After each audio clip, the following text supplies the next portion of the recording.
Hey everybody, Mark Lukia here from Redline Conditioning, and in today's video I want to go over a tutorial on how to overcome your fear of jumping over the 3-foot vault. And that's whether it's for the PARE test or for the POPAT test, because there's a lot of people out there where physically they are capable of jumping the bar. In fact, I find there's very few people that aren't physically capable.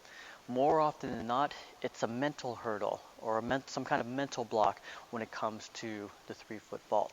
So we're going to go over a 4-step process on how to overcome your fear of jumping the 3-foot vault.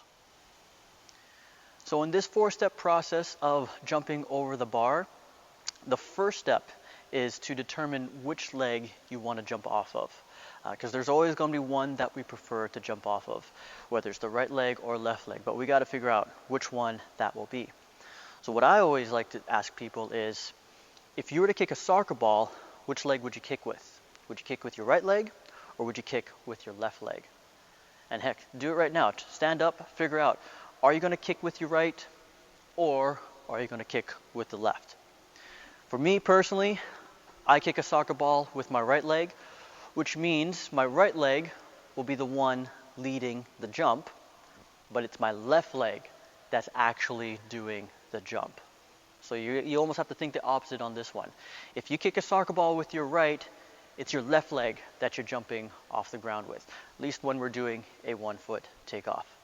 So determine that right now, stand up, figure out which leg you'd kick a soccer ball with, and the one that's planted on the ground, that's the leg you're going to be jumping with.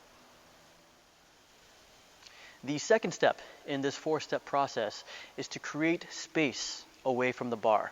And this is particularly going to be useful for people that are doing the POPAT test.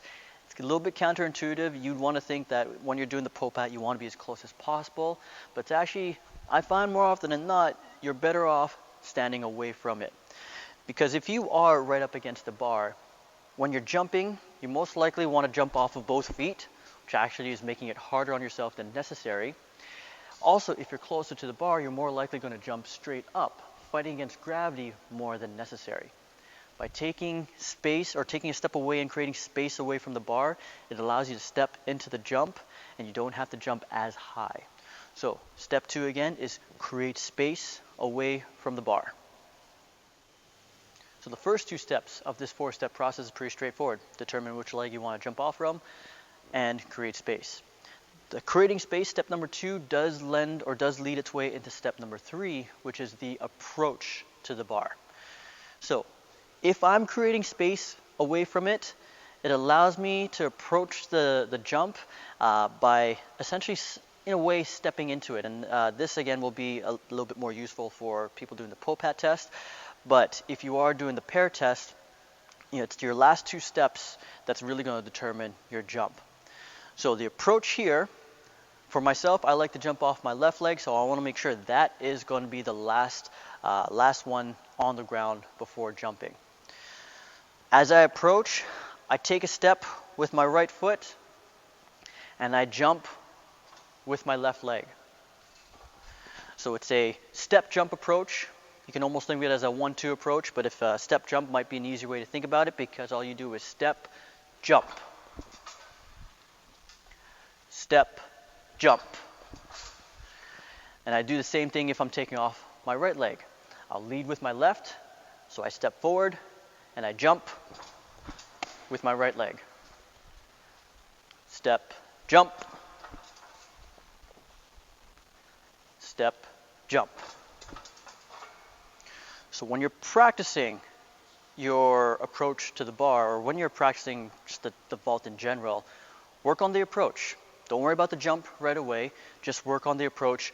Groove that movement pattern of how you're going to approach the bar. Because the approach can really determine how the jump is going to go.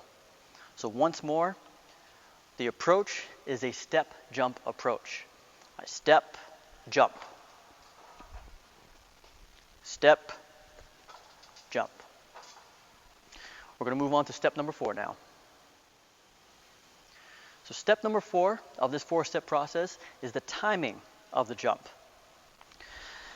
Sometimes what happens with people still trying to get used to going over the bar is that they will jump, but they don't jump until their body is basically halfway over the bar, or they're almost about to land on the other side. But that makes the jump a lot more awkward than necessary. So if I was to show that in real time, you can see how it's a little bit herky-jerky in the movement.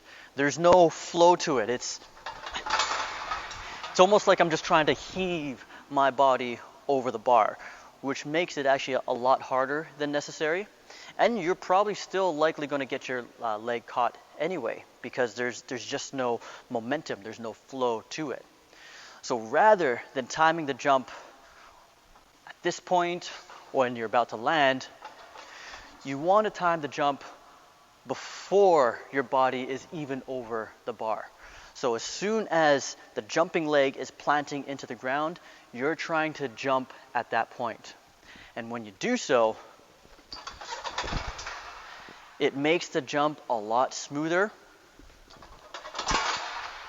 and it flows a lot better. So the timing of the jump is going to be crucial. It has to be before the body goes over, before even a leg goes over, and not halfway there, not when you're about to land on the other side. All right. So that is the 4-step process of jumping over the 3-foot vault. 1, determine which leg you want to jump off of. 2, creating space away from the bar. 3, work on the approach, step jump.